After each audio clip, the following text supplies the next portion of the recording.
están incluidos en el sílabus que se detallan. Como hemos visto, estamos ya en la parte de las proteínas. Algunos hemos visto los aminoácidos, cómo es la conformación de las proteínas, su clasificación, sus denominaciones. Y también hemos visto la característica buffer o amortiguadora que tiene. Vamos a ver otro grupo de proteínas, empezando por la globina, la mioglobina. La mioglobina es una proteína cuya ubicación está principalmente en el músculo y su función es de almacenar y proporcionar el oxígeno que el músculo necesita. A su vez también distribuye dentro del sistema del entorno del tejido el oxígeno. Entonces, esta molécula es muy parecida a la hemoglobina. Sin embargo, difiere algo de su estructura, pero principalmente en su ubicación. La mioglobina se encuentra en el músculo y la hemoglobina se encuentra en la sangre, ¿cierto? Su función se encuentra ubicada en la contracción muscular, ya que cuando hay una alta demanda energética también hay una alta demanda de oxígeno y por lo tanto la mioglobina contribuye y se hace presente en esa circunstancia. Como les mencioné, es muy similar a la hemoglobina, ¿no? Sin embargo se encuentra exclusivamente ubicada en el músculo y su característica, al igual que la hemoglobina, tiene una alta afinidad por el oxígeno.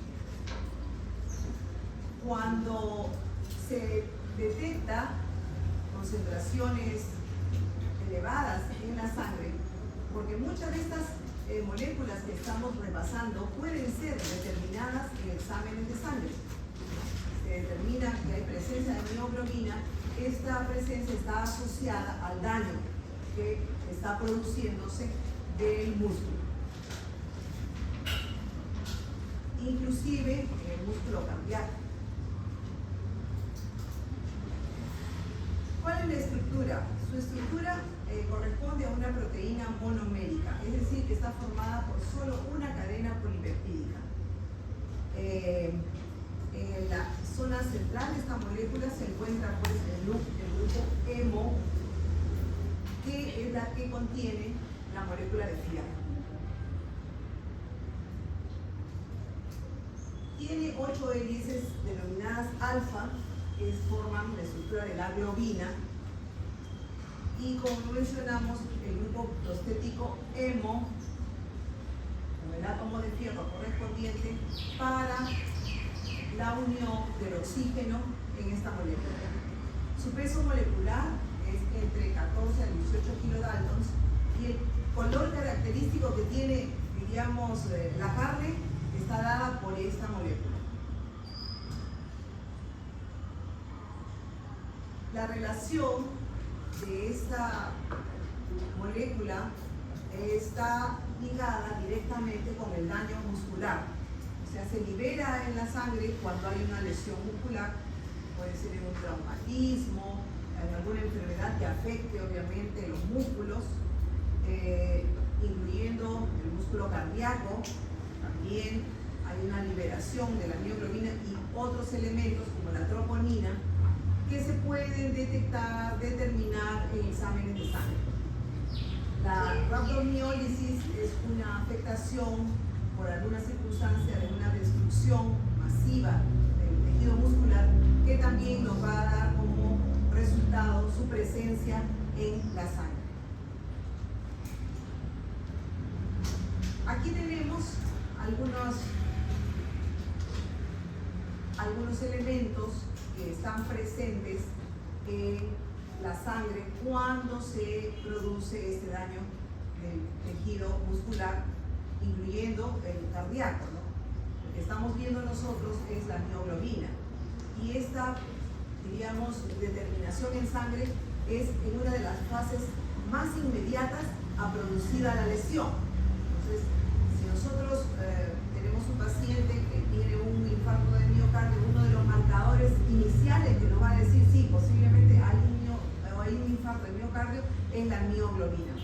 Posteriormente, hay otras moléculas como el CKMB, que ya también la hemos visto, ¿no? La troponina, que también son moléculas sumamente importantes que se manejan en el caso, por ejemplo, de infarto agudo. Vamos ahora a repasar la hemoglobina. Como dijimos, también es una proteína que, a diferencia de la mioglobina que está en el músculo, la hemoglobina, como su nombre lo indica, está en la sangre y está ubicada en los glóbulos rojos. También su función es el transporte del oxígeno hacia los tejidos a partir de los pulmones, en que se produce un intercambio con el CO2 para nutrir de oxígeno a todas las células del organismo. Como les decía, el intercambio es con la molécula de CO2. Eliminamos CO2 y captamos el oxígeno. Es sumamente importante, ¿no?, esta hemoglobina por la función que tiene, porque todos los tejidos necesitan oxígeno. Todos los tejidos. Y el oxígeno parte también, pues, de la respiración celular, de diversos metabolismos y de la vida misma de la célula. Volvemos a repetir de que todas las funciones son vitales para la vida de la célula. La estructura de la hemoglobina corresponde a 4 cadenas, 2 cadenas denominadas alfa y 2 cadenas denominadas beta, en cuyo centro se encuentra el grupo hemo, que contiene la molécula de fierro. Esta es la fórmula química del eritrocito.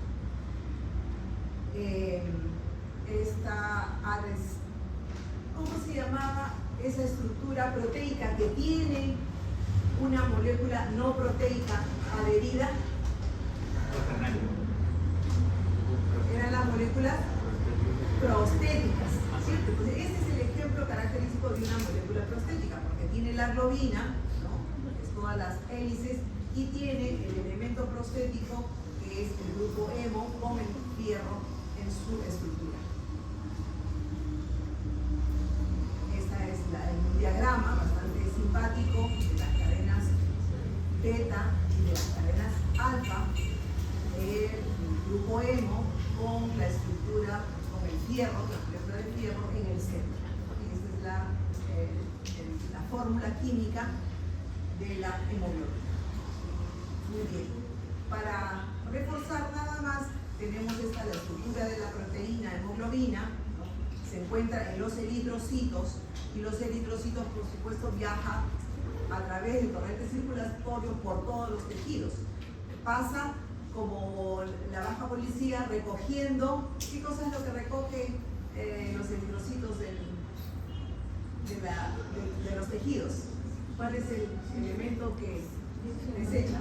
El CO2, va recogiendo el CO2, pero en contraparte también va suministrando de ¿qué cosa es lo que le deja a los tejidos?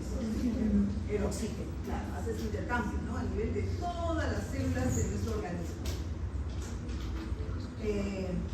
Miren que el contenido de la hemoglobina en cada glóbulo rojo son cientos de millones de moléculas. O sea, fíjense lo microscópico llamado molecular, que ya no se puede ver con un microscopio, del tamaño que tienen estas moléculas. Y obviamente tiene la función importantísima de transportar el oxígeno. Transportan entonces 2 elementos fundamentales, oxígeno y CO2. ¿Por qué? Porque es el intercambio que se va produciendo bien en los pulmones para la captación del oxígeno, o bien en los tejidos para el desprendimiento o la dación del oxígeno a los tejidos, y a su vez la captación del CO2.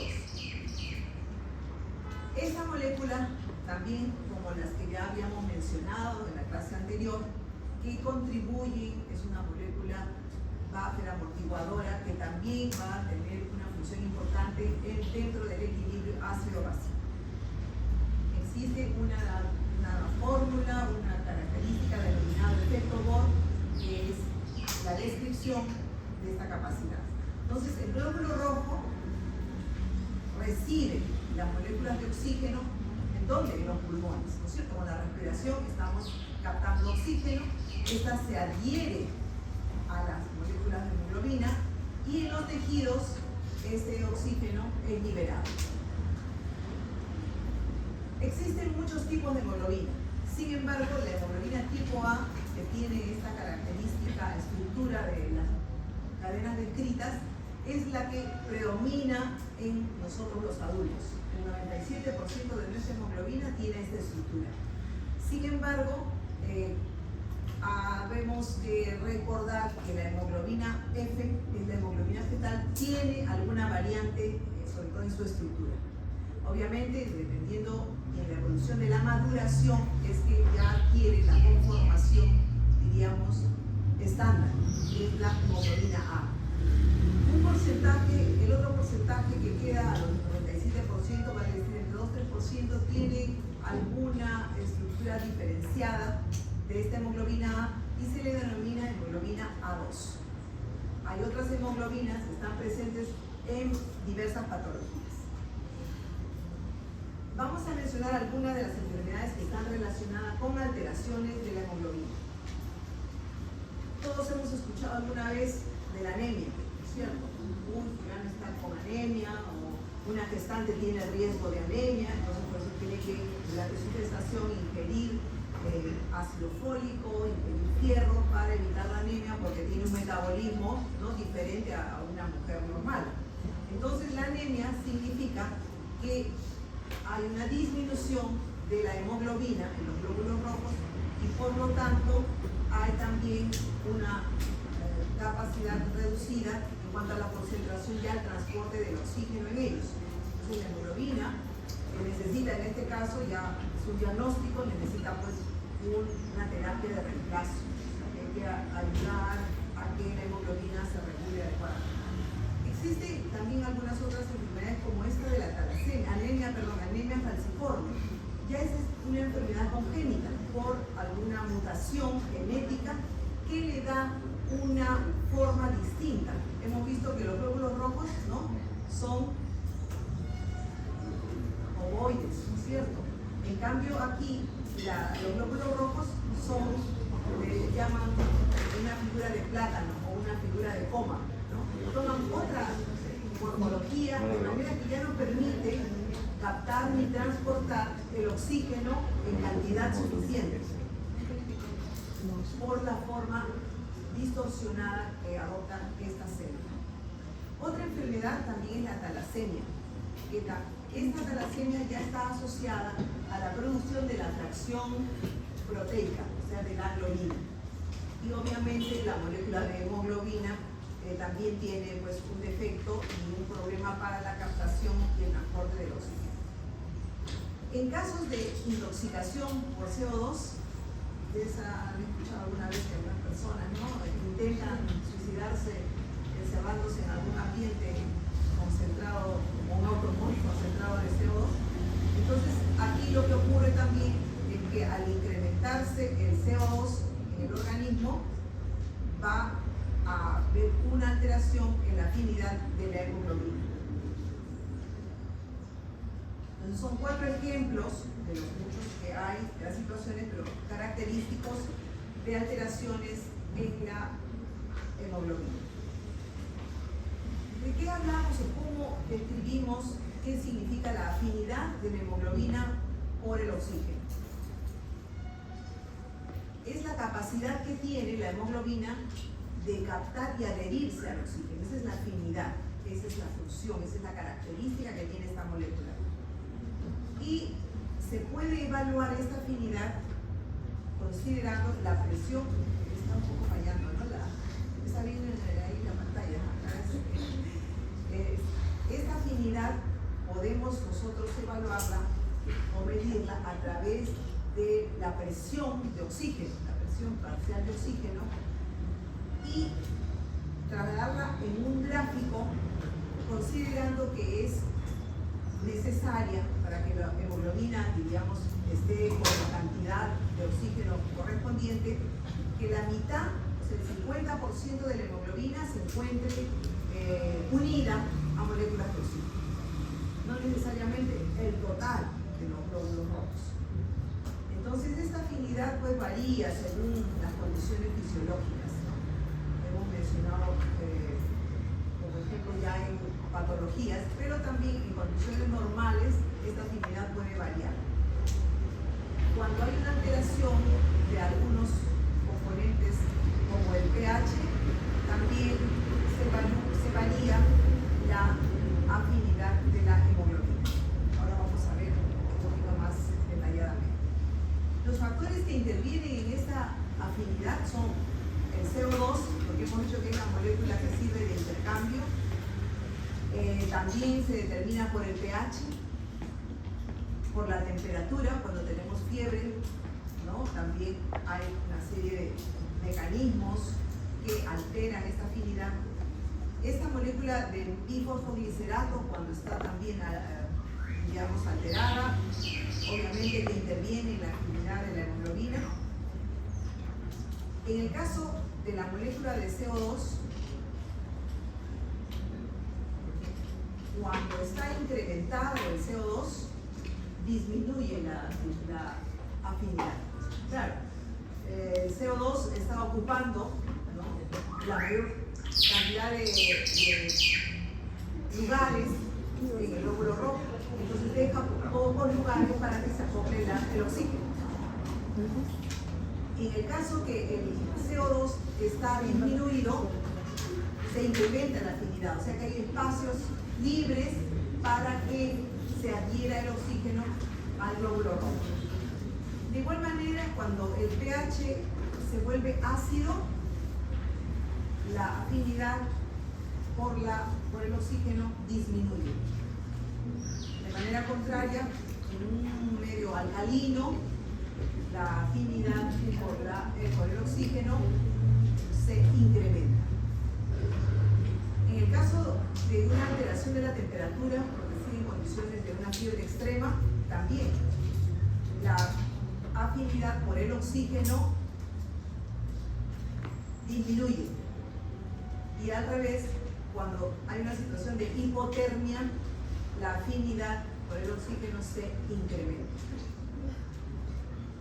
Estas moléculas también, cuando disminuye, aumenta o disminuye, también va en relación contraria a la afinidad por el oxígeno, entre la disminución o el incremento.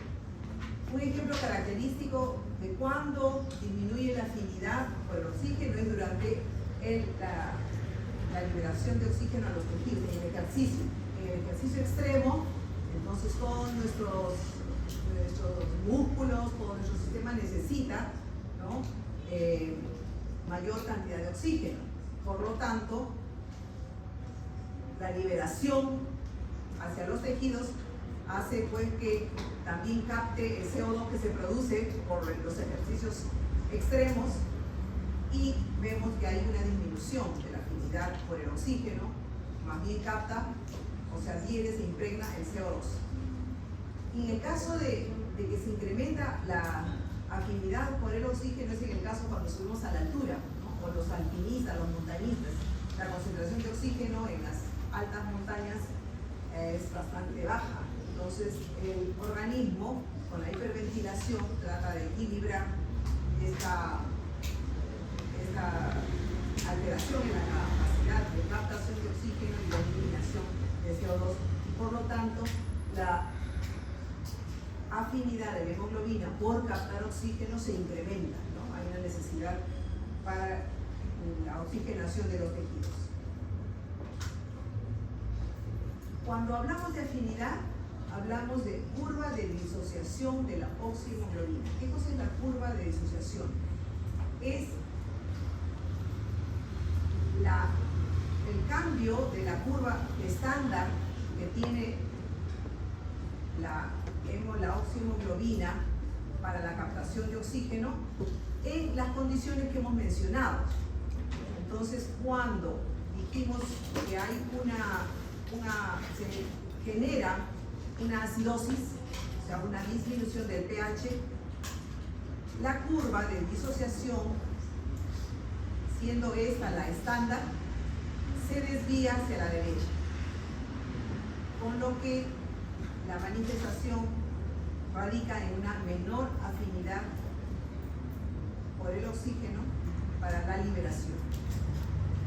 Y en el caso de una alcalosis, se produce, cuando hay un pH incrementado, se produce un desplazamiento de la curva hacia la izquierda, deteniéndose el CO2, por lo tanto hay una mayor afinidad del oxígeno.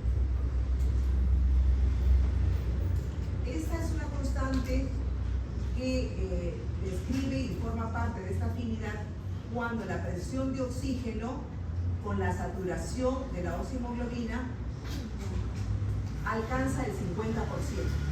O sea, en el glóbulo rojo, el 50% tiene que estar saturado con el oxígeno para decir que tenemos una condición estándar. Obviamente, si estas condiciones fisiológicas se modifican, miren aquí, por ejemplo, estamos hablando del 50% de la saturación, este es para la condición estándar.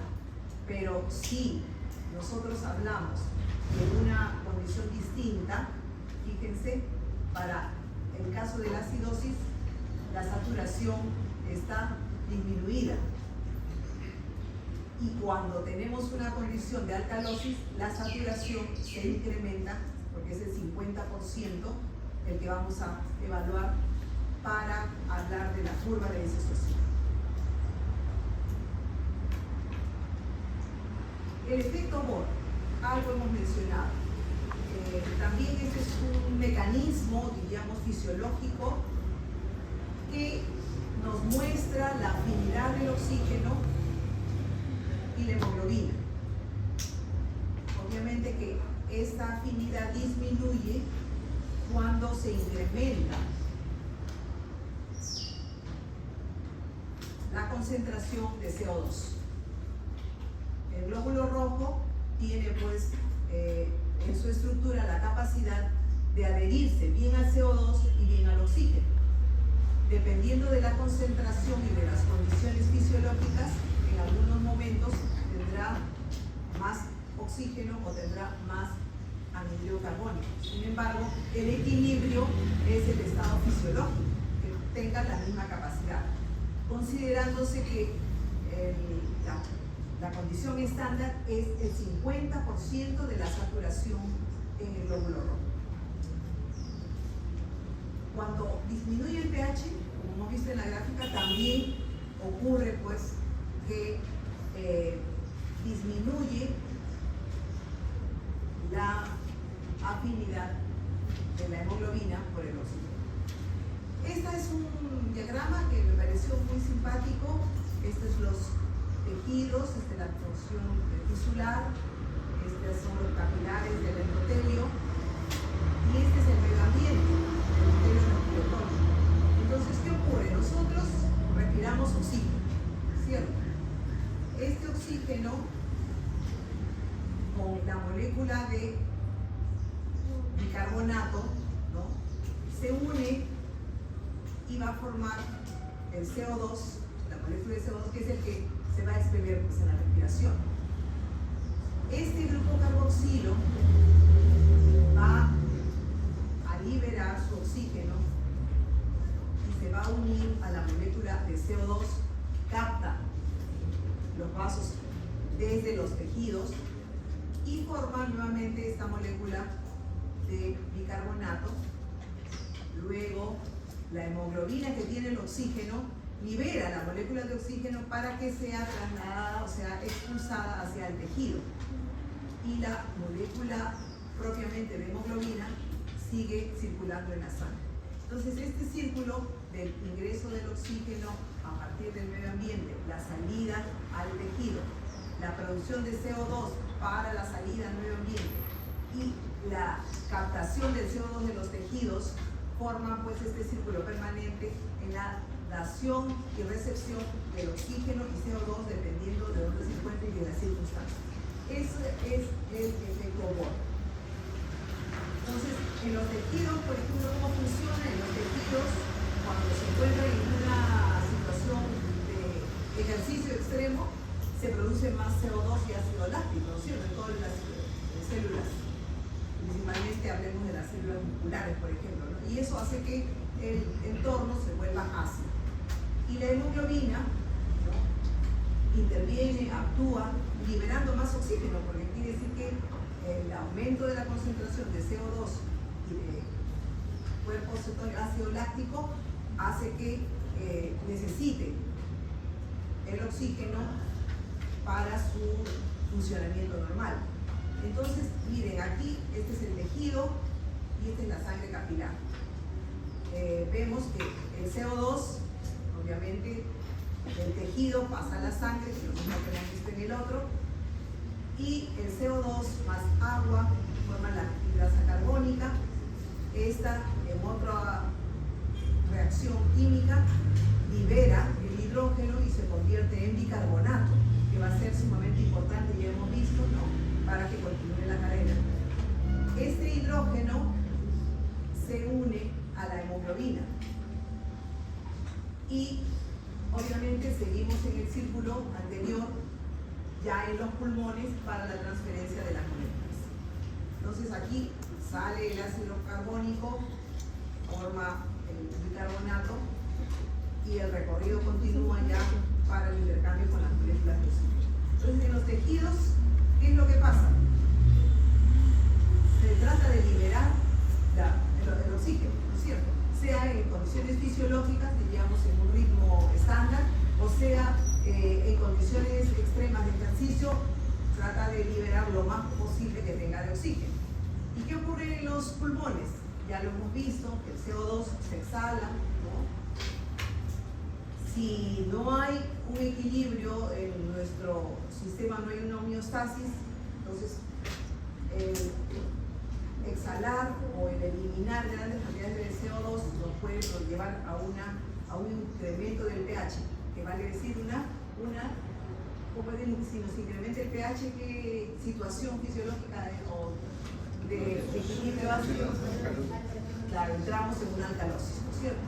Entonces, en esta circunstancia, la hemoglobina recupera su afinidad por el oxígeno para captarlo con mayor eficiencia. Entonces, este fenómeno de la captación del oxígeno, la eliminación del CO2 en el pulmón o en los tejidos, viceversa, es lo que se denomina efecto Bohr.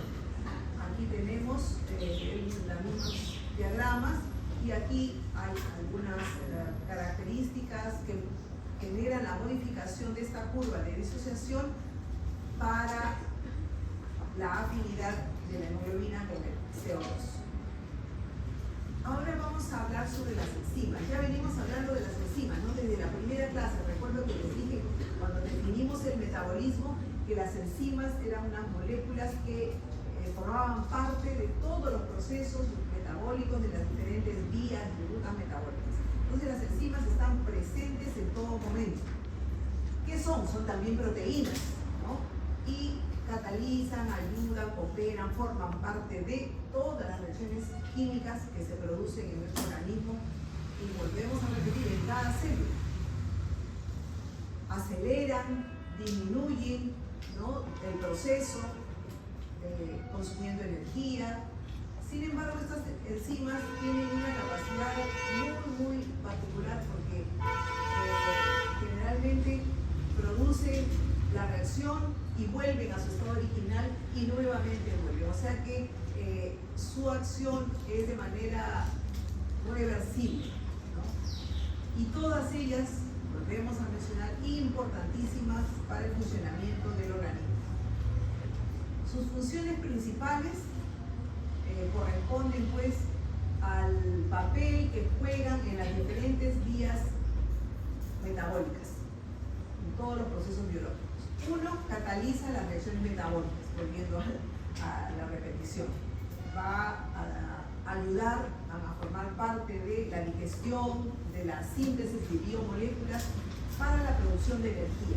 Entonces, si nosotros estamos produciendo energía de manera permanente, obviamente que están presentes en todos los sistemas. Regula los procesos celulares. Está formando parte de la fábrica para la replicación del ADN, ¿no? Digamos, la transmisión genética, la regulación, la señalización celular, todo lo que significa la parte de los genes, ¿no? El ARN, todo lo demás, y también favorece la especificidad, porque cada enzima es específica para determinada reacción. O sea, no es que todas las enzimas funcionan en todo, no, cada enzima tiene una especificidad. En resumen, la enzima está esperando un sustrato, se acopla y forma el complejo enzima-sustrato. Se producen ahí todas las reacciones que tengan que producirse dependiendo del órgano, del sistema o el tipo de célula, con la finalidad de liberar productos de diferente índole. Entonces, este es el principio básico, cómo actúan las enzimas. ¿Cómo se denominan las enzimas? En general, las enzimas tienen dos formas de denominarse, diríamos anteriormente, o de manera general, que se denominaban como el final, la terminología final de asa. O sea, se le adicionaba a la enzima el nombre de asa al final, dependiendo del sustrato y asa. O también en función a la acción que ejerce, se le agregaba el asa. Por ejemplo, miren, la lactasa, que se denomina así a partir de la lactosa, que es el sustrato. La lactosa es el sustrato, pero se cambia el final por asa, indicando que esta es una enzima que actúa con la lactosa. La lipasa, de igual manera, es una enzima que actúa con los líquidos, entonces se llama lipasa. Entonces, es el sufijo asa que se adiciona bien al nombre de la enzima por su estructura, por su función, y se le da esta nomenclatura que es la del manejo general. Sin embargo, hubo un acuerdo internacional en estas entidades internacionales, esta Unión Bioquímica y de Biología Molecular, que decidieron estandarizar otra manera de denominarlos. Vamos a mencionar aquí que las enzimas se clasifican según su función. Estos son los 6 tipos que se manejan con el nombre de manera de uso común. Oxidorreductasas, un grupo muy importante porque interviene en todas las reacciones óxido-reducción. Ya hemos visto, ¿no?, cuál era la reacción óxido-reducción, que es una reacción, digamos, básica que se produce en muchas vías. Ese tipo de enzimas que intervienen en esa reacción se denominan óxido-reductasas. Las transferasas son las que también contribuyen, forman parte de la transferencia de una serie de grupos funcionales, radicales, fosfatos, metilos, etc. Y por esta función se denominan transferasas. Las hidrolasas son las que intervienen rompiendo los enlaces del sustrato para descomponer las moléculas, y por eso se llaman hidrolasas. Las liasas intervienen en la división, pero no hidrolítica, de los enlaces, sino en la eliminación de algunos átomos de la conformación estructural de la enzima, y por eso se llama liasas. Las isomerasas es el otro grupo de enzimas que catalizan los cambios geométricos o estructurales, van a funcionar en la estructura de sustrato, isomerasas. Y por último, las ligasas, que son las que catalizan la unión de dos moléculas para la hidrólisis del ATP, de la molécula de energía. Entonces, estos son los nombres comunes, estos son los nombres como se menciona a las enzimas en sus diferentes funciones. Ahí tienen los ejemplos, algunos de ellos. Muy bien. Sin embargo, mencionábamos que también se han llegado a acuerdos y se han dado pautas o protocolos para la denominación de las enzimas, que está basada, ya no se basan en su función, sino están basadas en su estructura química y en las reacciones en las que participan. Vamos a ver. El código es un código numérico. En cada enzima, el código le corresponde de 4 números. Ese es el formato. La enzima y los 4 números que se le asignan a cada una de ellas. De manera que la X significa el tipo de reacción que cataliza. La Y es la designación al sustrato o químico que está siendo afectado con la reacción. La Z es el mecanismo de acción, pero más específico de esas moléculas. Y el W se le asigna por un número específico de orden según la categoría del enzima. Entonces, con esta clasificación se dice que de manera más precisa, más descriptiva, se va a denominar o clasificar la enzima. Vamos a ver aquí un ejemplo. Por ejemplo, es el nombre de la estearasa, es la estearasa, pero tiene el número 3 porque hidroliza. Tiene el primer número 1 porque actúa en el enlace éster de esa hidrólisis. El segundo número 1 especifica que es para los ésteres de ácidos carboxílicos. Y el cuarto número 1 se refiere a la carboxilesterasa que actúa en los ésteres carboxílicos.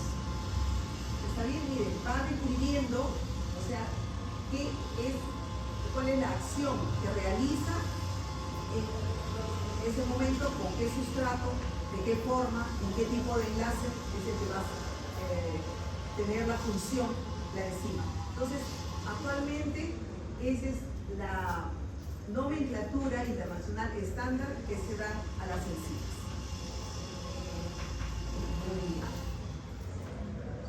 Tenemos aquí otros ejemplos y ya mencionamos a este grupo, que es los nombres comunes. Miren, las oxidorreductasas, dependiendo de cuáles, tiene el alcohol deshidrogenasa esta nomenclatura. Y interviene las oxidorreductasas, ya hemos dicho, por ejemplo, en todas las reacciones de oxidorreducción.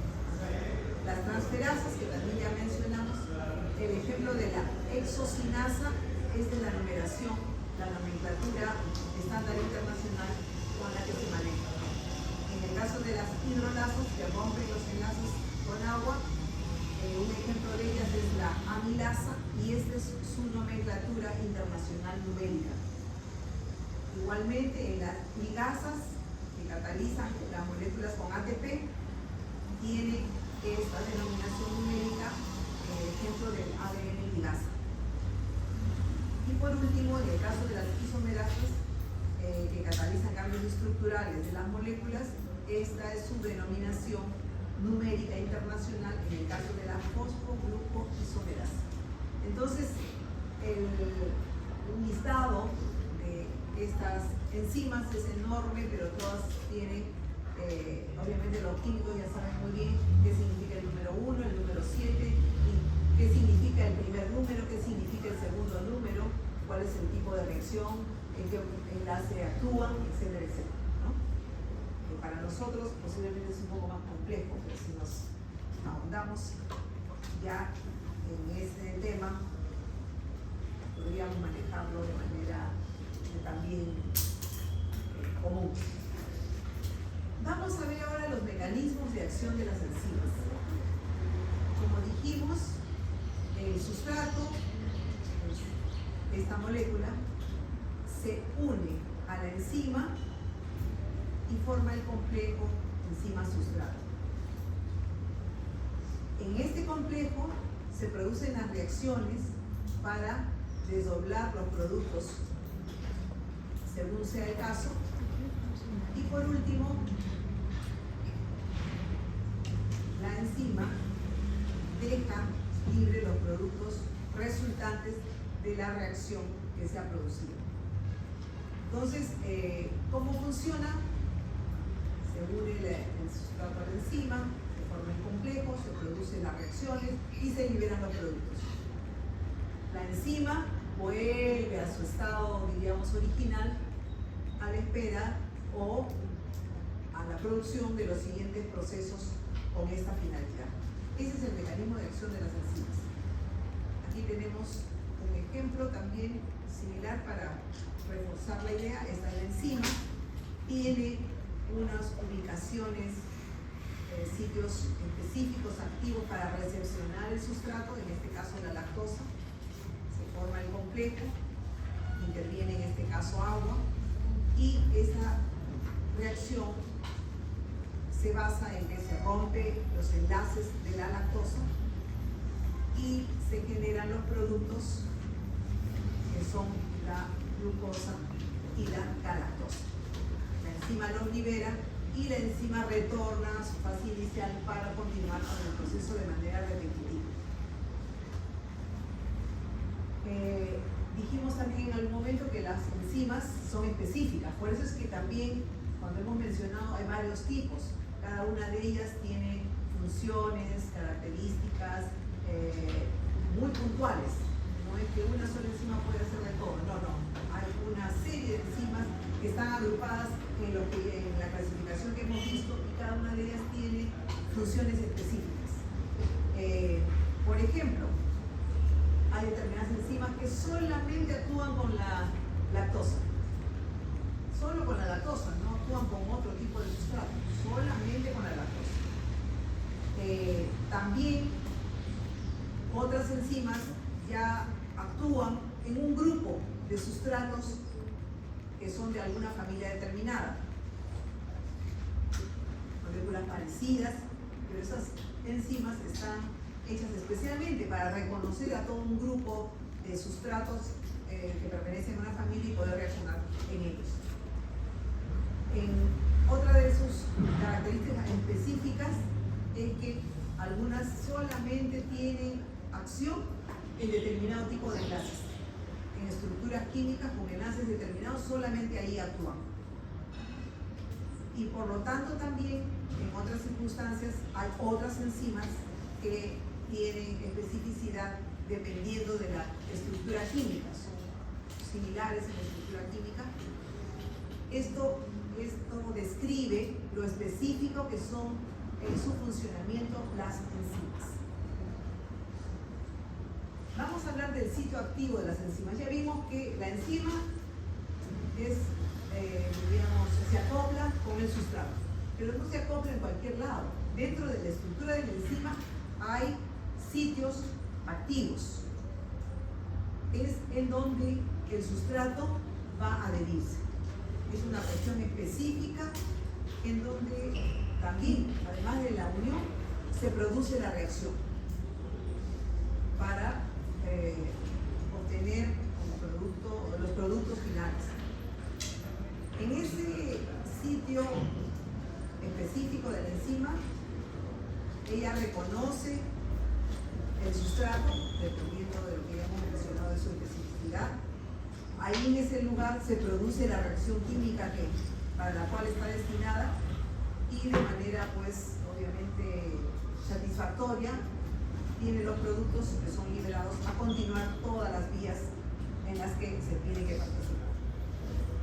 Hay varios tipos se describen que pueden haber tipos de sitios activos. Uno en que la forma del sustrato calza como una llave a una cerradura en enzima. Ese es el sitio activo de muchas enzimas. calzan de manera exacta en su estructura, en su forma, para ejercer toda su función. Aquí vemos que esta morfología es similar, ¿no?, al sitio activo de la enzima para producir el complejo enzima-sustrato. Pero hay otras enzimas que tienen la capacidad de cambiar su estructura y se adaptan a la forma del sustrato por el cual van a formar ese complejo. Entonces, lo ven aquí, miren, es una forma inespecífica, pero esta enzima se transforma en su morfología y acoge al sustrato, produce la reacción y libera los productos de manera satisfactoria. Esas son las principales formas en cómo el sitio activo actúa para su acoplamiento con el sustrato. Las características del sitio activo. El sitio activo es bastante importante también, ¿no?, porque sin él no se podrían adherir las moléculas de sustrato. También son específicas, ya habíamos mencionado, porque tienen la forma y la composición pues característica para cada sustrato. Su composición está formado por aminoácidos catalíticos que estabilizan, primero se adecúan, estabilizan el sustrato en la unión para facilitar la reacción. Pueden en algunos casos estar cargados, pueden ser polares, dependiendo pues del sustrato. En el sitio activo existe como un microambiente que tiene pH específico para la reacción, que tiene la polaridad, tiene todas las condiciones para que ese complejo tenga una reacción óptima, ¿no?, adecuada. En algunos casos, algunas enzimas tienen algunos otros sitios, que después más adelante vamos a ver, distintos al sitio activo. Esos sitios son denominados sitios alosténicos, que después vamos a hablar un poco de ellos, que también obviamente tienen una función, esos sitios alosténicos. Las características del sitio activo en la cadena polipeptídica de una enzima, esta estructura tiene pues los aminoácidos estructurales correspondientes, tienen también aminoácidos de fijación que permiten la unión segura del sustrato con ella, y tienen los aminoácidos responsables de la reacción química. Entonces, son tres componentes que conforman el sitio activo de la enzima. Y estos componentes obviamente están formados por aminoácidos determinados con las características que se han mencionado. Otro de los factores que son sumamente importantes son los cofactores, que también son moléculas, en este caso son moléculas no proteicas, pero que son esenciales para acompañar a las enzimas en su función catalizadora.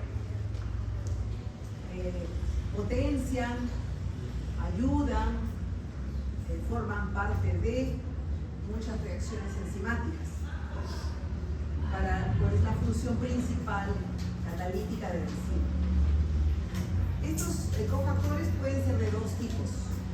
Pueden ser iones metálicos o pueden ser coenzimas. Ya vimos, ¿no? Las coenzimas son una de las primeras moléculas que vimos al inicio, importantísimas en el ciclo de respiración celular, ¿no?, en la energía que obtienen las células para todos sus procesos biológicos. Entonces, los iones metálicos también se pueden acoplar a la enzima para facilitar la reacción química que se produce en ella. Un ejemplo de estos iones metálicos es el fierro, el magnesio. En muchas reacciones intervienen pues, estos elementos metálicos. Y las coenzimas, que también son moléculas orgánicas, o sea, no son proteicas, principalmente actúan como los transportadores, ¿no?, de electrones de una molécula a otra, o de grupos químicos, ¿no?, o de átomos. Y los ejemplos siempre característicos de las coenzimas, que ya las hemos visto en la primera clase, son estos elementos del NAD, el FAT, tanto en su fase reducida como en su fase oxidada. Son los ejemplos de coenzimas. Entonces, como ven, aquí miren, esto es el sustrato, el cofactor, que tiene obviamente una localización especial en la enzima, forma el complejo, forma parte de las reacciones, y obviamente nuevamente se liberan los productos producto de la reacción que se ha producido con la enzima. Muy bien. Aquí un cuadrito de los cofactores no proteicos, inorgánicos, los metálicos, y los orgánicos, que son los derivados de las vitaminas, las coenzimas, que ya las hemos visto. Y miren, también aquí se encuentran los grupos prostéticos, ¿no? Lo que está unido también se une a la enzima en muchos casos, ¿no? El cofactor, vimos también en algunas de las clases que era, ¿no?, una molécula que facilitaba la activación de las enzimas. Entonces, cuando la enzima está inactiva, no tiene trabajo en ese rato, se denominaba apoenzima. El cofactor se une para activarla y decirle, oye, ya pasó el descanso, tenemos que trabajar. Y se denomina holoenzima. Ya eso también más o menos lo habíamos visto. Entonces vamos a hablar un poquito de los cofactores inorgánicos, de los iones metálicos. Dijimos que ayudan sobre todo a la estabilización estructural de la enzima. Esa es una función principal. Significa que están ubicadas en la enzima, pero digamos le dan estabilidad a esa molécula enzimática para producir, por supuesto, las reacciones químicas que correspondan. Y pues facilita, en el caso que corresponda a la reacción redox, ¿no?, es importante la presencia de estos iones orgánicos. Acá tenemos algunos de los iones orgánicos que intervienen en estas reacciones. Hay ejemplos en este cuadrito, presentamos varios de ellos, anotamos su función principal, cuál es la característica que tiene y el ejemplo, o sea, en qué reacción es la que participa, ¿no? Por ejemplo, el zinc estabiliza la estructura enzimática, ayudan a mantener, pues, la estructura bidimensional y también que la enzima conserve sus funciones. Un ejemplo de ello es la anhidrasa carbónica. El magnesio activa las enzimas, sobre todo participa en el ciclo activo. Un ejemplo de ellos es la ADN o DNA polimerasa. Las moléculas de fierro participan en la catálisis, en el caso de la descomposición de la catalasa del peróxido de hidrógeno en agua y oxígeno.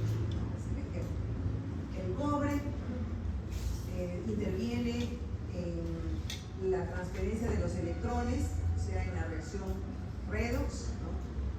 Facilitan las reacciones de óxido-reducción. Y el ejemplo que se da de este ion metálico es en la citocromosilasa. Por último, el manganeso tiene una interacción ya no necesariamente completa con la enzima, sino con el sustrato. O sea, interactúa con el sustrato y ayuda al sustrato a orientarse, ubicarse adecuadamente en el sitio activo de la enzima. Por ejemplo, en la quinasa, dentro de las reacciones de la urea, interviene el manganeso. ¿Cuál es el rol de los iones metálicos en la catálisis en general?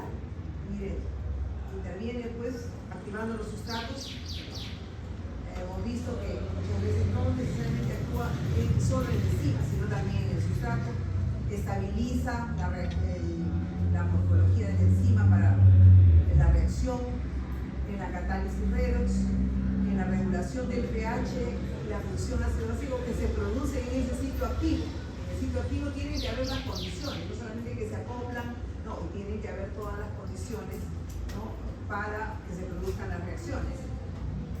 Y hemos mencionado pues, también la estabilidad en la estructura de la enzima. Vamos a hablar algo sobre las coenzimas, que es, ¿no?, la otra molécula que forma parte de estas reacciones. Su función principal, hemos visto que este cofactor activa la enzima, ¿no?, la despierta. Son moléculas no proteicas que tienen las mismas funciones desde otra orientación u otro tipo de manifestación o de reacción. Se derivan de las vitaminas, ¿no?, y también actúan como transportadores de grupos como los electrones, los protones. Obviamente, hablando de enzimas, están en todas las vías metabólicas, síntesis de nucleótidos, de liberación de macronutrientes, la respiración celular, en todo el quehacer de la fábrica celular que tenemos. Aquí nuevamente un repaso de los tipos de coenzimas, de sus funciones, ¿no? Ya hemos visto con bastante detenimiento algunas de ellas. En el caso de la nicotinamida, nucleótido, es derivado de la vitamina B3. O sea que la vitamina B3 es muy importante para la producción de esta nicotinamida, que ya hemos visto interviene también en todos los procesos metabólicos. ¿Por qué? Porque forma parte de la producción de energía. Principalmente la nicotinamida transporta electrones en las reacciones redox, ya lo hemos visto, y un ejemplo de ellos es las deshidrogenasas como la lactato. En el caso de la flavina,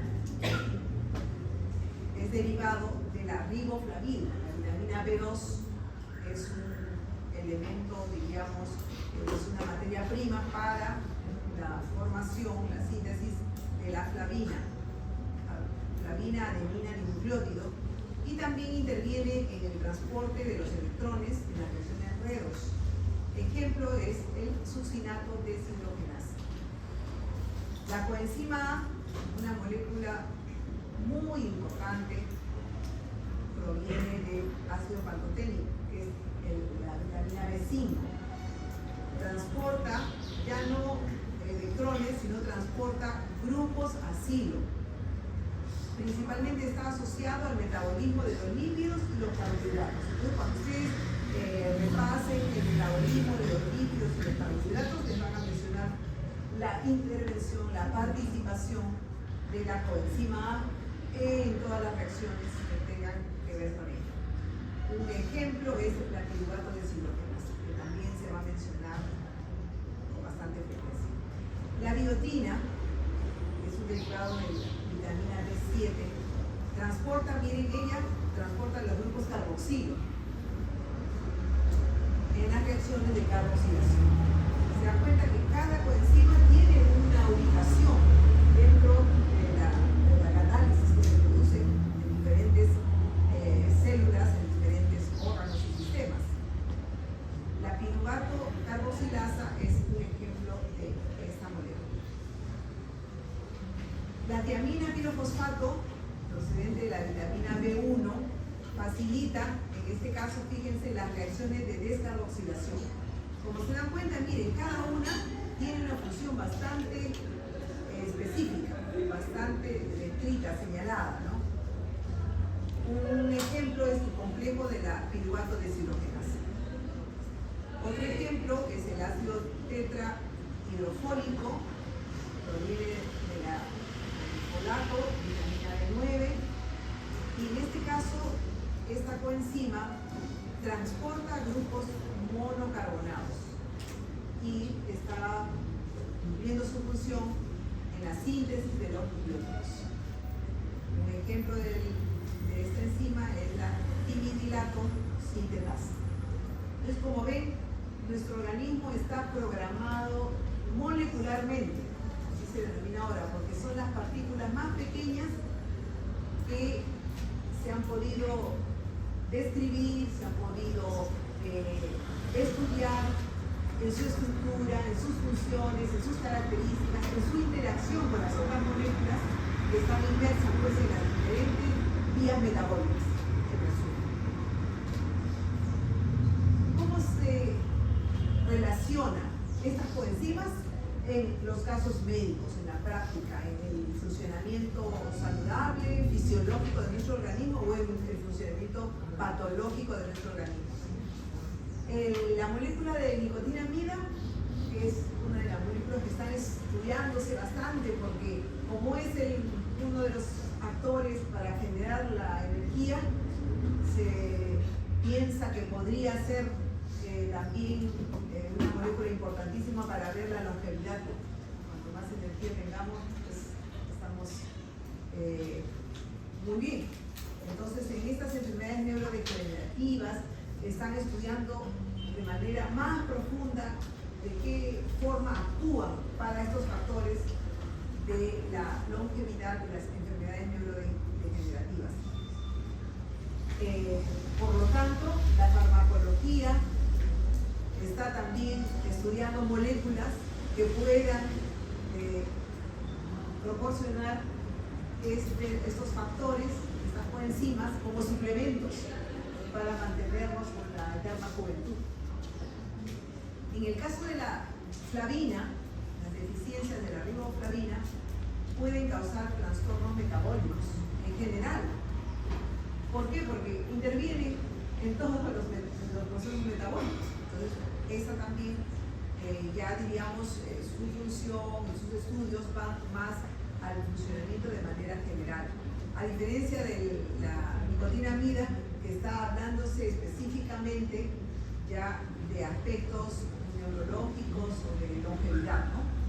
La coenzima A, como participa, ya dijimos, en el metabolismo de los ácidos grasos o de los lípidos en general y los carbohidratos, se ha visto de que algunas alteraciones de esta coenzima, obviamente, al no cumplir adecuadamente su función, van a haber una serie de desórdenes o alteraciones a nivel del metabolismo de los lípidos o de los carbohidratos. En el caso de la tiamina pirofosfato, su deficiencia se ha relacionado como un defecto etiológico para la producción del beriberi o síndrome de Wernicke-Korsakoff, que está asociado con el alcoholismo. Entonces, el alcoholismo hace que de repente haya una disminución en la absorción de tiamina.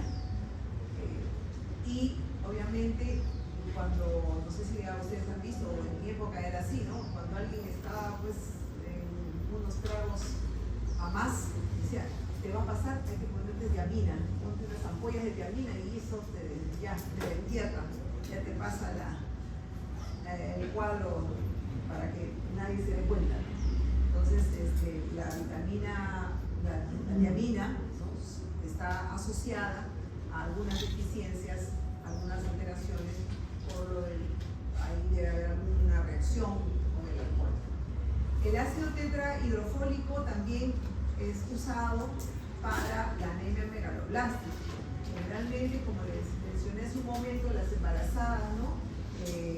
Reciben ácido fólico, ¿no? Dentro de su desarrollo o su evolución gestacional, porque hay una tendencia pues, a producirse una deficiencia de este ácido tetrahidrofólico, por lo tanto se requiere el suplemento, al igual que el fiato. Muy bien. Ahora vamos a hablar un poquito de las isoenzimas. Se dan cuenta, el universo de las enzimas tiene varios componentes. Las isoenzimas, pues también una de ellas. Las isoenzimas son variantes. Una misma enzima que cataliza una reacción química tiene una diferencia sobre todo estructural en primer lugar. O sea, tiene alguna diferencia, algún cambio en su estructura que las hace muy parecidas. O sea, no son las mismas, las hace parecidas. Esas son las isoenzimas. Al ser estructuralmente diferente, tienen también entonces algunas funciones diferenciadas. Porque hemos dicho que las enzimas son muy específicas. Entonces se caracterizan porque esa estructura parte de los aminoácidos. Dijimos que las proteínas son la conjunción de los aminoácidos. Entonces cuando hay una diferencia entre la posición del aminoácido en la estructura, obviamente ya no resulta ser la enzima sino la isoenzima. También se expresan en diferentes tejidos porque van a estar comprometidas en determinadas reacciones metabólicas, ¿no? Diferenciadas y específicas, como hemos mencionado. Tienen también una afinidad por los sustratos diferentes pues, a las enzimas. Entonces, quiere decir que como una molécula parecida, familiar, sin embargo, con características distintas. Sobre todo, permiten regular el metabolismo. Su función casi está en la regulación de todas las reacciones metabólicas. En cada tejido, en cada órgano, en cada sistema. Las funciones principales que son es adaptación a condiciones específicas. O sea, tiene, diríamos, más versatilidad que una enzima porque se puede adaptar a diferentes entornos. Como les dije, participa más en la regulación enzimática. O sea, si hay mucha enzima, de repente hay que disminuir la producción. O sea, hay mucho sustrato de tal o cual proceso, hay que disminuir la producción del sustrato, de los productos finales, perdón. Hay que regular, se requiere más, hay que regular la acción de las enzimas para la producción de las moléculas finales. Se utilizan mucho como marcadores diagnósticos, o sea, se pueden determinar en la sangre. Estas diferentes enzimas nos dan información de alteraciones o de daños en determinado órgano o sistema. También es distinta en su cinética, o sea, en su movimiento, y está asociado esto pues a los distintos concentraciones o actividades, que produzca más, que produzca menos, que se active, que se inhibe el funcionamiento de las enzimas. Entonces, esas son las funciones de las isoenzimas. Ejemplo de ellas, la creatina quinasa, la lactato deshidrogenasa, la fosfatasa alcalina, la amilasa, la lipasa, todas ellas se pueden determinar con un examen de sangre bioquímico para ver su concentración. Existen pues ya rangos establecidos que nos dicen esta concentración, esta cantidad está normal, entonces no pasa nada, ¿no? O no, miren, está, por ejemplo, la fosfatasa alcalina, la amilasa, la lipasa, están muy elevadas y nos puede estar dando una información respecto al funcionamiento hepático. Entre tanto, la creatina quinasa puede estar diciéndonos qué está pasando a nivel muscular, ¿no? Como habíamos mencionado. Tienen también, igual que las enzimas, una especialización, ya que participan de manera particular o específica en alguna vía metabólica. Y como les estaba mencionando, tienen un gran valor diagnóstico en diferentes órganos y sistemas. Habíamos puesto como ejemplo el aparato digestivo, también en cardiología, como habíamos hablado pues, de la creatina quinasa, por ejemplo, en endocrinología y neurología, de diferentes isoenzimas, productos que se determinan en sangre que nos dan información de estos órganos y sistemas. Aquí hay un cuadrito también, ustedes han visto ya que me gustan los cuadros, en donde están las isoenzimas, las variedades o los tipos de isoenzimas que pueden haber y relacionados a qué diagnóstico se encuentran. Por ejemplo, la creatina quinasa está en el músculo esquelético y en el músculo cardíaco, por supuesto. También es en la molécula CMM en la variedad MM en el músculo esquelético, en la variedad MB en el músculo cardíaco y en la variedad BB en el cerebro y tejidos lisos. De manera que si nosotros esta molécula, creatinquinasa MB, la tenemos alterada, porque estamos evaluando a un paciente que ha llegado a la emergencia con un dolor precordial y tenemos una sospecha de un infarto, este marcador CKMB nos va a decir, cuando se encuentra fuera de los límites estándar sugeridos, que sí, que posiblemente está asociado el cuadro clínico que presenta a un infarto del miocardio.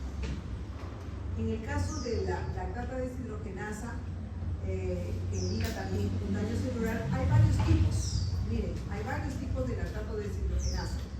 El tipo de la variedad 1 está en el corazón y los glóbulos rojos, la variedad 2 está en el suelo normal, la variedad 3 está en el pulmón y los tejidos linfoides, la variedad 4 en el hígado del riñón, la variedad 5 en el músculo esquelético del hígado. Entonces, dependiendo de su ubicación, cada tipo nos puede dar la información de todos estos órganos y tejidos en cuanto a su condición.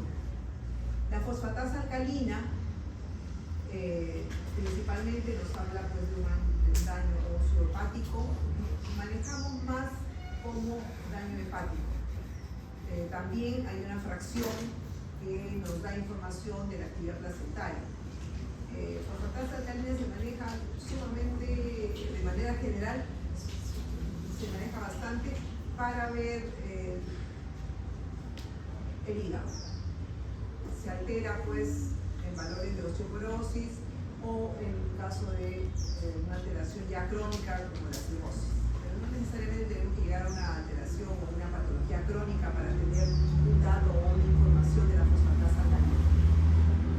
La amilasa lipasa se encuentra en las salivas o también en el páncreas, en esas variedades, y se asocia más de, bueno, en el quehacer hospitalario se maneja para el diagnóstico o la presunción diagnóstica de una pancreatitis aguda. La se maneja mucho cuando viene con dolor abdominal, tiene historia clínica de que pues ha morido de repente tiene una ingesta abundante, de repente tiene pues también antecedentes alcohólicos, tiene problemas hepáticos, entonces asociamos a una pancreatitis y pedimos la amilasa que nos da esa información. Vamos a hablar un poco sobre la regulación enzimática, porque en las siguientes clases también nos vamos a seguir con los temas. La regulación enzimática, como su nombre lo dice, es pues el proceso en el cual hay actores que están vigilantes de si hay mucho, hay poco, se necesita en esta circunstancia especial para ver si incrementamos la producción, disminuimos la producción, etc. Entonces, es el proceso de control, ¿no?, de las enzimas en general para las reacciones en las que tengan que intervenir. Es un equilibrio en el que se trata de permanecer, o sea, la función, la meta de todo el funcionamiento de nuestro organismo es siempre buscar el equilibrio. El equilibrio hemos visto homeostático, el equilibrio del pH, el equilibrio hídrico, ¿no? Es buscar el equilibrio. Obviamente que las fábricas siguen trabajando para ese equilibrio o para compensar algunas alteraciones que se produzcan. Hay muchos factores que regulan ese equilibrio enzimático, como es el pH, las hormonas y bueno, también la genética, ¿no? Porque si hay una alteración genética que nos desregula el funcionamiento de alguna reacción, obviamente que lo que va a ocurrir en el organismo es tratar incesantemente de compensar esa alteración que produce ese desequilibrio, ¿no? Pero muchas veces cuando ya son alteraciones genéticas, congénitas, severas, obviamente esa regulación es casi imposible. mecanismos por los cuales se produce esta regulación. Una regulación sencilla, que es inhibir la capacidad de función o bien activar su capacidad de función. Hay varios tipos. La regulación alostérica, dijimos que una enzima tenía sitios distintos al sitio activo y por lo tanto esos sitios se denominaban alostéricos. Estos espacios principalmente son utilizados para ello, más que para la producción a partir de un sustrato de determinados productos finales. Principalmente funciona o está presente en la enzima para regular su actividad. También hay unas modificaciones covalentes en relación a los iones. Hay una regulación de la proteólisis. Claro, obviamente, si estamos hablando de enzimas, estamos hablando de todo lo demás. Hay una regulación para ver si hay mucho sustrato, hay poco sustrato. Vamos a coger el sustrato o no porque hay demasiados. Y también en los cofactores, por supuesto, en la presencia de ellos. También funcionan pues en el control genético, la duplicación celular, en la duplicación de todo el mecanismo de los aminoácidos proteicos para la generación del ADN y todo lo demás. Entonces vemos que esa regulación está presente en diferentes momentos y características. Cuando hablamos de una inhibición, cuando decimos hay que disminuir la función de la enzima de manera competitiva, se realiza pues en el sitio activo, se establece una disminución de la actividad. ¿Para qué? Para que obviamente no se produzcan las reacciones para eliminar productos finales.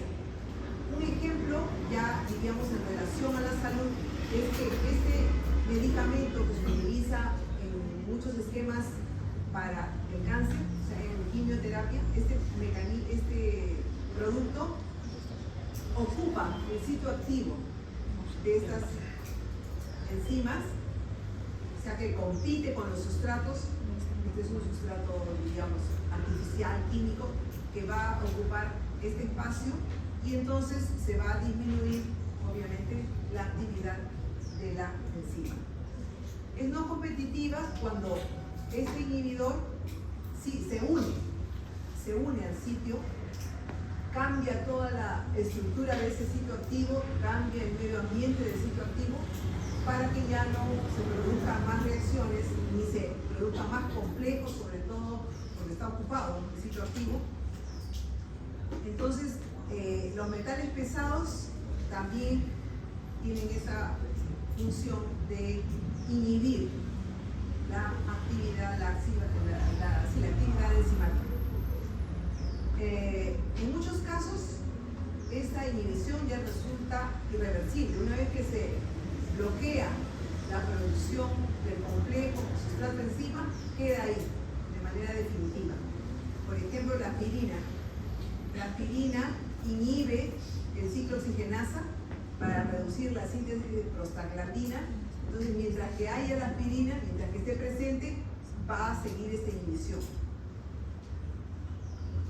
Y en el caso de los activadores, hay algunas moléculas que pueden activar la función o la actividad, para la redundancia, la acción de la enzima. Una de las moléculas más importantes que están relacionadas a la activación de las enzimas es el calcio.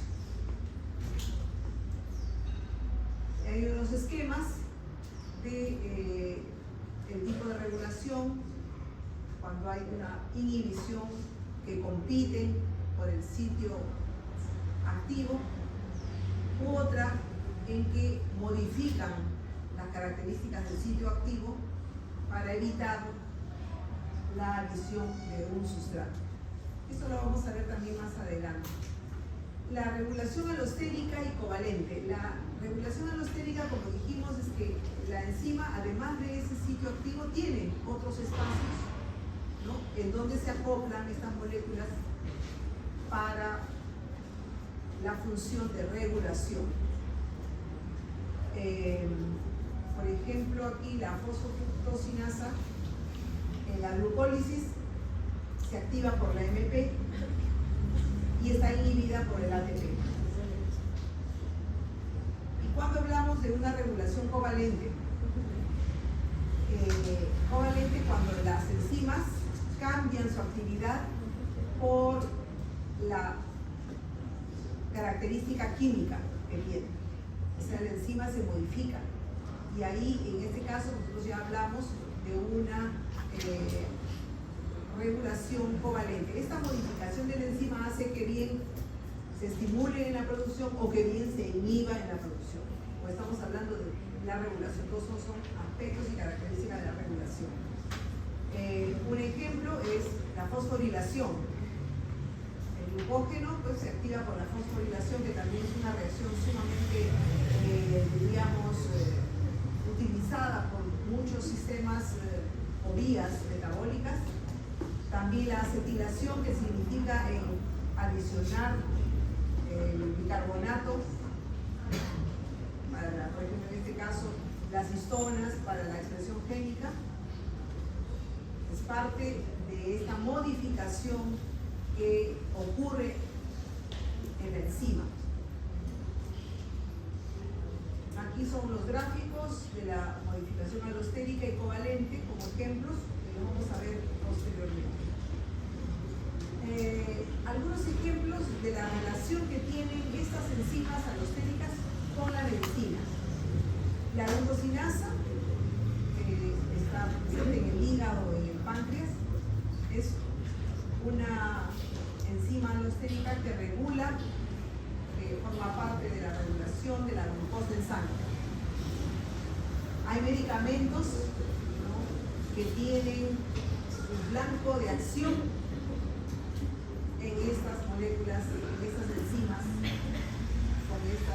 en los sitios alostéricos. O sea que los medicamentos se acoplan en la enzima en esta localización alostérica para regular, por ejemplo, para mejorar el desempeño en el caso de la diabetes mellitus 2. El aspartato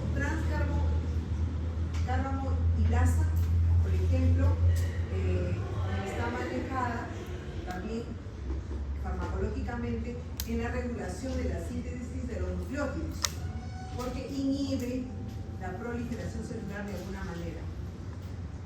Entonces, este tipo de medicamentos se emplea pues, para el cáncer, que tiene, ya hemos visto, una estimulación para la multiplicación exponencial de las células. La piruvato quinasa,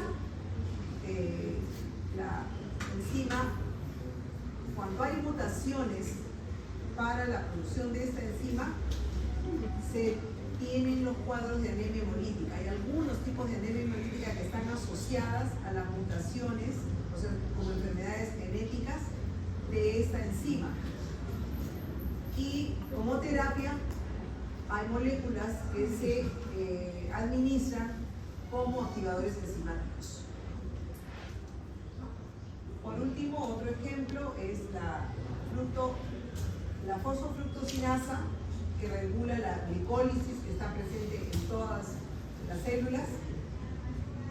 También el principio activo químico busca, ¿no?, actuar en este tipo de enzima para regular, sobre todo, el metabolismo energético en algunas patologías, como en este caso el cáncer, ¿no?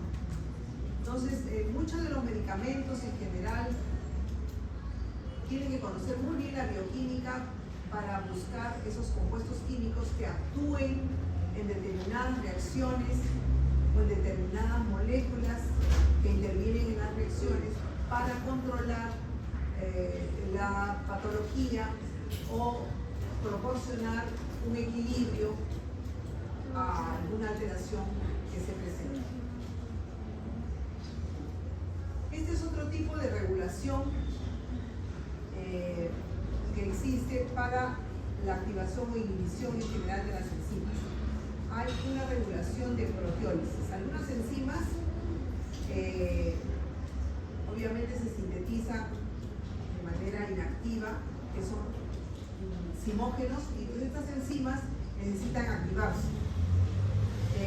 Por ejemplo, la pepsina produce como pepsinógeno y actúa en el estómago para la estimulación del pH con la producción de ácido clorhídrico, ¿cierto? El equilibrio del pH con el ácido clorhídrico tiene relación a este tipo de enzima. También cómo se regula la actividad enzimática dependiendo de cuánto sustrato hay, cuántos cofactores, que son los que ayudan a las reacciones, se tiene al alcance. Entonces va a depender de algunos déficits. Si no hay materia prima, no hay los sustratos, las enzimas están ahí, pero no tienen con quién formar el complejo para producir el metabolismo que se requiere. De igual manera, los cofactores que hemos visto que son ayudadores, colaboradores de las reacciones, de las enzimas, si hay una deficiencia, tampoco se va a poder, ¿no?, realizar todo esta cascada de eventos para los productos finales que se requieran. La velocidad de la reacción también se ve alterada dependiendo, pues, de la disponibilidad que hay de los sustratos y de los cofactores. Por último, existen mecanismos que regulan todo lo que es la producción genética, ¿no? También este es un campo sumamente, digamos, estudiado y en estudio, que trata de conocer cómo nuestra parte molecular, nuestros genes, funcionan, qué necesitan para, obviamente, tener en las enfermedades congénitas intervención, evitando o corrigiendo las mutaciones, las translocaciones, etc., ¿no?